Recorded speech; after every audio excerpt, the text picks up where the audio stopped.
I was in a chair beside the pool at the training center when Pate woke me.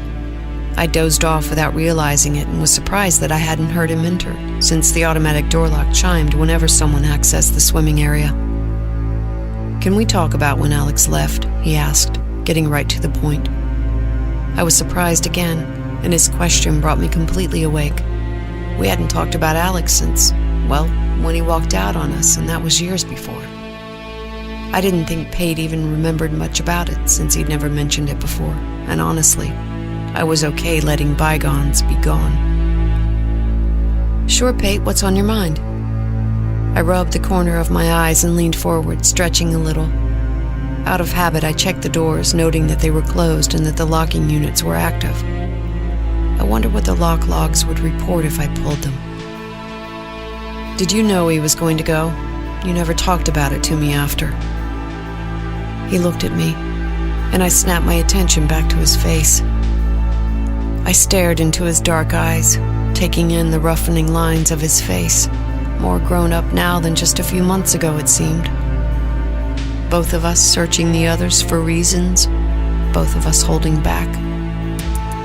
I briefly wondered what he was learning about in his time accessing the Norn, and if they'd started trying to program him according to their agenda yet.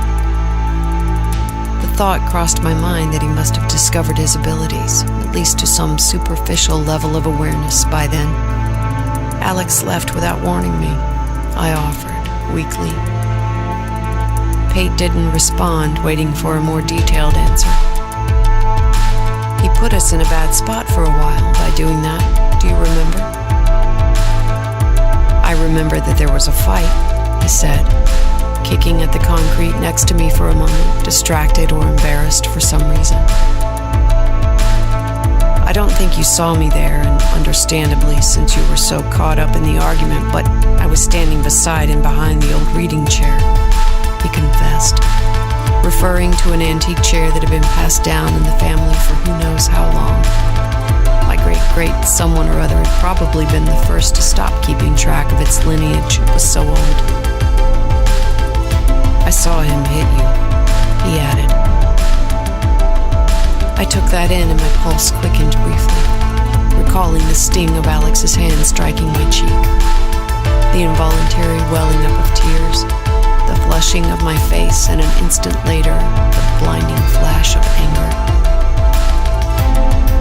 "He was an asshole," I replied. "He wasn't a bad guy, really. Maybe a little misguided, bad with self-expression, though." "He'd have to be to leave you," Pate stated, and I wasn't sure if he was joking or not. "Did you love him?" he asked. "We met in my first year at the academy, before I'd even decided on piloting. He was a third-year student, majoring in drop-offs, on the fast track to becoming one of the first of the self-named Planet Bandits. You've heard of them, you know how all that turned out. When we met and eventually began a relationship, I was a different person. I was 17, stupid, and prone to falling in love. And I suppose that his heart was in it too, for a while. Peyton was still practically a baby then, and had only just begun to walk around on his own. I didn't know what I was doing, but I did know that having Alex around was a big help with keeping things in my life managed. "I loved him for a while," I answered honestly. "But I don't think a love like that is made to last. Alex loved me too, except his love was different than mine, and we grew apart." "You grew apart?" he asked. To me, it was the same old story, something I'd come to expect to evolve out of every relationship. Time changes things. Life happens. The war happens. Love comes together and then it falls to pieces. "We did," I affirmed. "When I say our loves were different, I mean that I loved him with just about all of me, without conditions. But the service was changing him in ways I couldn't keep up with." I paused. "In ways I didn't want to keep up with." I had a lot of growing up to do, so I was changing the whole time as well. I'm pretty sure he loved me up to the end, though, in his way. But that way was a more detached sort of love than what I felt He loved me like a person loves a nice car or a favorite film, and that love moved in a single direction. It wasn't flexible enough to last, and when he got tired of me or bored, maybe, it was gone.